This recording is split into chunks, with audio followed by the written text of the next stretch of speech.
great. I'm glad that the clock has sprung forward, so we have longer days now. Oh, absolutely. I'm so glad about that. Yeah. Now, I'm another thing I'm glad about is that I had the opportunity to meet you during the Black Authors, oh, excuse me, Black Authors, I'm talking to them, the Black History Month Literary Weekend. Yes. And I got your book, but I was like, okay, wait, we've got to get him on the show because if sometimes people say they want to write a book forms. I I wanted to make sure I got you on the show, and this is not your first book. And you only gave me the one book. How many books do you actually have? A total of 3 now. Wow. And you're working on a fourth? Yeah, I'm working on 4th, 5th, 6th. That's what I ultimately want to do. You're a busy man. Yeah. Yeah. So I don't even know where to start. Let's start with the book that you gave me. If we start with Uncle that. Uncle Bill. But first, let me just say that I was blown away that weekend. I was Oh, invited thank you. over to the Barnes& and Nobles in Bowie. I live in Bowie, Maryland, and that was great meeting so many authors, and then the brunch.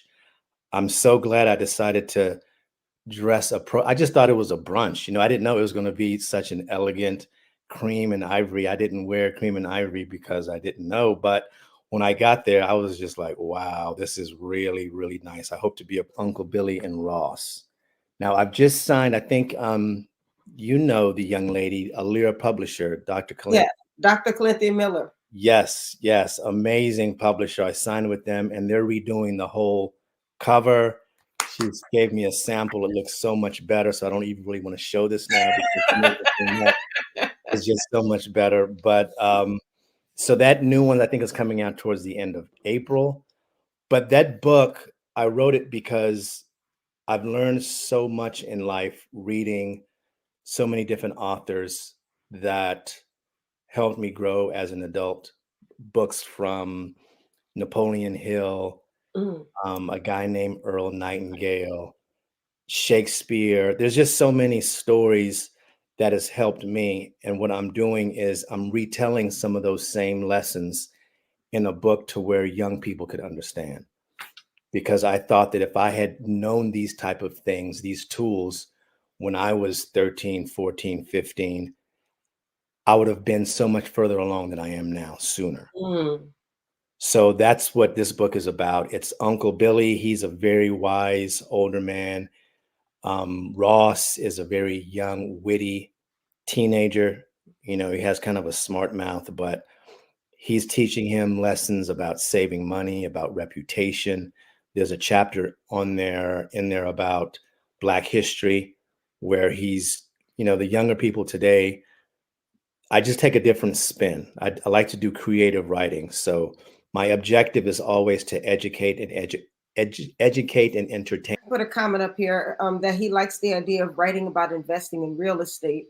I think that we have kind of romanticized investing in real estate because we'll watch HGTV and we'll see people, these real estate investors who are flipping houses and making all this money. And then you hear people say that real estate is one of the best ways to build wealth.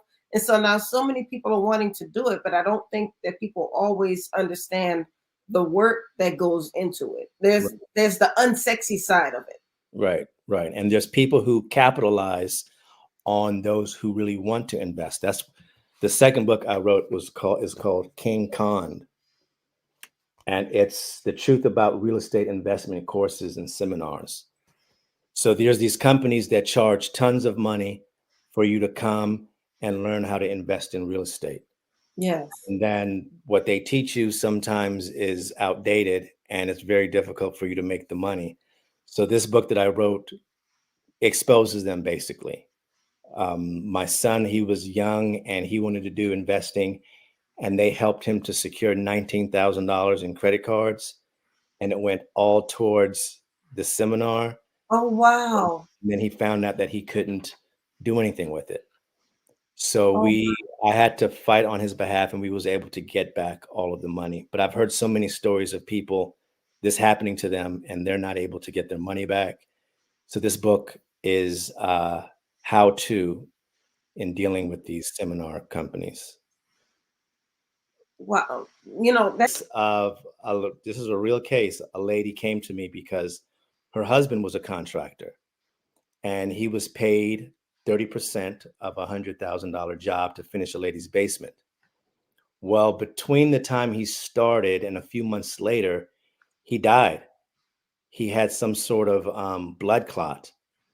Well, the owner of the house sued his wife, saying that that money had to have been gone to you. He didn't spend it on my basement. mm, So it turned into a huge lawsuit, all because she, and I could understand her problem. She paid this man to finish her basement and he passed away. No one expected that. And so the money was gone. We don't know where the money went. We pulled his account. He didn't give it to her. wow. He just was using it on other things, but we had to fight for her. She didn't spend the money and the money didn't come to her, so she wasn't liable, but they tried to make it seem as though the husband gave all the money to her, so there was this unjust enrichment cause of action. So the moral of the story is contractors would tell you that they need the money up front in order to buy the materials, called, and this has been published twice, is called Colored Water: Marriage, Involuntary Divorce, the Law, and God. This is a um, very detailed, researched heavy book. So if anybody wants to really know, it has a lot of biblical text in it. I taught Bible class in different churches for several years. So marriage ends, it's usually only one person who's wanting it. The other person has no choice and they have to give in, and it's usually a big fight. It's very seldom I would see two people come to me saying, we've thought this over and we just don't want to be married anymore. So involuntary divorce is a situation where one person wants the divorce and either makes the other person want it, they start acting. And the research shows that when somebody wants out of a marriage, they know it. And so they start acting in such a way to make the other person want it too. So they start doing things that they know the other person